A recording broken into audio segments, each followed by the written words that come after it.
ତୋରି ପାଇଁ ତୋ ପାଇଁ ଧାରାବାହିକରେ ଆପଣମାନେ ଦେଖିବେ ରାଜେନ୍ଦ୍ର କହିବେ ମା ତମେ ଜମା ବି ବ୍ୟସ୍ତ ହୁଅନି ଆମେ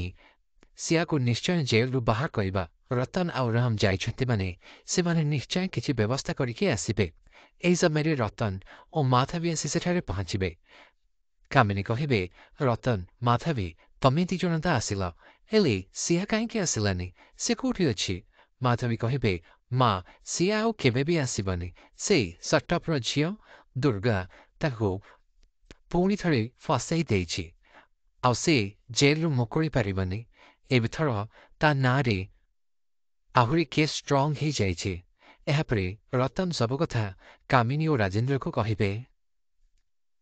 କାମିନୀ କହିବେ ସେ ଚିକି ଆସି ମୋ ସିଆ ପାଖରୁ ତା ହସଖୁସି ଛଡ଼େଇ ନେଇଥିଲା ଆଉ ଏବେ ସେ ଦୁର୍ଗା ଆସି ମୋ ସିଆକୁ ହିଁ ମୋ ପାଖରୁ ଛଡ଼େଇ ନେଲା ନା ସେ ମା ଝିଅକୁ ମୁଁ ଜମା ବି ଛଡ଼ିବେନି ରାଜେନ୍ଦ୍ର କହିବେ ମା ତମେ ଏମିତି ରାଗିକି କିଛି ବି ଡିସିସନ୍ ନିଅନି ନହେଲେ ବହୁତ ଅସୁବିଧା ହେଇଯିବ ଏ ଯାଏ ସିଆ ଘରକୁ ଫେରିନି ଏ କେସ୍ଟା ବହୁତ ଷ୍ଟ୍ରଙ୍ଗ ଅଛି ରତନ କହିବେ ଭାଇ ଠିକ୍ କହୁଛନ୍ତି ସି ବହୁତ ଚାଲାକି କରି ପ୍ରଥମେ ଏ ଘରକୁ ନିଜ ନାଁରେ କରିଦେଲେ ତାପରେ ଆମକୁ 15 ଦିନ ସମୟ ଦେଲେ ଆଉ ଆମକୁ ଏବେ ଘରର ଚାକର ଭଳି ବ୍ୟବହାର କରୁଛନ୍ତି ମାଧବୀ କହିବେ ଆରେ ଏମିତି ହେଲେ ତ ଆମେ ପୁରା ଦାଣ୍ଡର ଭିକାରୀ ହେଇଯିବା କାମିନୀ କହିବେ ଚୁପ୍ କର ସେ ଝିଅ ଆଉ ତା ମିଛେଇ ମା ଏ ଘରେ ରହି ଆମକୁ ଅର୍ଡର ଦେଉଛନ୍ତି ଆଉ ସେ ଏବେ ଏ ଘରର ଝିଅକୁ ବି ଜେଲ୍ ପଠାଇ ଦେଇଛନ୍ତି ମୁଁ ସେ ମା ଝିଅ ଦି ଜଣଙ୍କୁ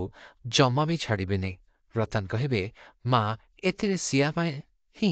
ଭୁଲ ଅଛି ଆରେ ତାର କଣ ଦରକାର ଥିଲା ସେ ଦୁର୍ଗାକୁ ଚିକି ଚିକି ବୋଲି ଚିଲେଇକି କହିବା ଆରେ ସେ ଝିଅ ଚିକି ନୁହଁ ଦୁର୍ଗା ସେ ଯଦି ଚିକି ହେଇଥାନ୍ତା ତାହେଲେ କଣ ସେ କେବେ ବି ଏମିତି କରିପାରିଥାନ୍ତା ଆରେ ତାର କୋଉଠୁ ଏତେ ସାହସ ଆସିବ ସେ ପୁଣି ଆମ ସିଆ ସାଙ୍ଗରେ ଲାଗିବ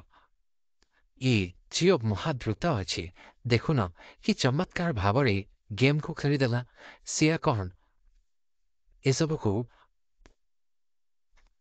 ସମ୍ଭାଳି ପାରିବ କାମିନୀ କହିବେ ସେ ଝିଅର ଗୁଣଗାନ କରିବା ବନ୍ଦ କର ଆଉ ସିଆ କେମିତି ଘରକୁ ଫେରିବ ସେଇ କଥା ଚିନ୍ତା କର ରାଜେନ୍ଦ୍ର କହିବେ ମା ଆମେ ଯଦି ଏ ବିଷୟରେ ମିସେସ୍ ରାୟଚାନ୍ଦଙ୍କ ସହିତ କଥା ହୁଅନ୍ତେ ତାହେଲେ କେମିତି ହୁଅନ୍ତା ମତେ ଲାଗୁଛି ତାଙ୍କୁ ଆମେ ରିକ୍ୱେଷ୍ଟ କଲେ ସେ ନିଶ୍ଚୟ ଆମ କଥା ଶୁଣିବେ ଆଉ ସିଆକୁ ଘରକୁ ଫେରାଇ ଆଣିବେ କାମିନୀ କହିବେ କଣ କହିଲୁ ତୁ ମୁଁ ସେ ଯଶୋଦା ରାୟଚାନ୍ଦର ଗୋଡ଼ ଧରିବି କଦାପି ନୁହଁ ରାଜେନ୍ଦ୍ର କହିବେ ମା ଏଥିରେ ସିଆର ହିଁ ଭୁଲ ଅଛି ଆଉ ଯଦି ଆମେ ଏମିତି ନ କରିବା ତାହେଲେ ସିଆ ସବୁଦିନ ପାଇଁ ସେ ଜେଲ୍ ଭିତରେ ରହିଯିବ ଏ କେସ୍ରୁ ସେ କେବେ ବି ମୁକୁଳାଇ ପାରିବନି ମାଧବୀ କହିବେ ହଁ ମା ଭଗବାନ ବି ପରିସ୍ଥିତିରେ ପଡ଼ି ଗଧପାତ ଧରିଥିଲେ ଆମେ କଣ ଝିଟିପିଟି ପାଇଁ ଏତିକି କରିପାରିବାନି ଏପଟେ ଚିକି କହିବେ ନା ତ ମୁଁ ଅଟକିବି ନା ମୁଁ କାହାକୁ କ୍ଷମା କରିବି ଏବେ ମୁଁ ପ୍ରତିଶୋଧ ନେବି ସେ ବି ପ୍ରତିଟି ଧୋକାର ଏପଟେ ରାମ କହିବେ ସେ କାହିଁକି ମୋ ଉପରେ ରାଗୁଛନ୍ତି କାହିଁକି ମୋ ଠାରୁ ପ୍ରତିଶୋଧ ନେବାକୁ ଚାହୁଁଛନ୍ତି ମୁଁ ଚିକି ତ ମୋତେ ବହୁତ ଭଲ ଭାବରେ ଜାଣିଛନ୍ତି ସେ ନିଜ ମନରୁ ମୋତେ କେବେ ବି କାଢ଼ି ପାରିବେନି କେବେ ବି ନୁହଁ ଏପଟେ ଚିକି କହିବେ ତମେ ମୋ ହୃଦୟ ସହିତ ବହୁତ ଖେଳିଦେଲ ରାମ ଏବେ ଆଉ ନୁହଁ ଏବେ ମୁଁ ମୋ ହୃଦୟକୁ ବହୁତ ମଜବୁତ କରିଦେଇଛି ଏବେ ତମେ ତାକୁ ଏତେ ସହଜରେ ଭାଙ୍ଗି ପାରିବନି ଏବେ ବହୁତ ହେଇଗଲା ତମ ପାଖରୁ ପ୍ରତିଶୋଧ ନେବାର ସମୟ ଆସିଯାଇଛି ଏପଟେ ରାମ କହିବେ ରାମ ଆଉ ଚିକି ଦୁହେଁ ଦୁହିଁଙ୍କ ପାଇଁ ଗଢ଼ା ଏବେ ଆମ ଦି ଜଣଙ୍କୁ ଏକ ହେବାରୁ କେହି ବି ଅଟକେଇ ପାରିବନି ଆଉ ଯିଏ ବି ଆମ ସମ୍ପର୍କକୁ ଭାଙ୍ଗିବାକୁ ଚେଷ୍ଟା କରିବ ତାକୁ ହାରିବାକୁ ପଡ଼ିବ ନିଶ୍ଚୟ ହାରିବାକୁ ପଡ଼ିବ ଏପଟେ ରାମ ଓ ଚିକି ହଲ୍କୁ ଆସିବେ ରାମ କହିବେ ତମେ ଏ ଯାଏଁ ଶୋଇନ କଣ ହେଇଛି ତମେ ଡିଷ୍ଟର୍ବ ଥିଲା ଭଳି ଲାଗୁଛି ତମେ କିଛି ଭାବୁଛ ଆଉ କହିପାରୁନ ନିଜକୁ ଅଟକେଇ ରଖିବାକୁ ବାଧ୍ୟ ହେଉଛ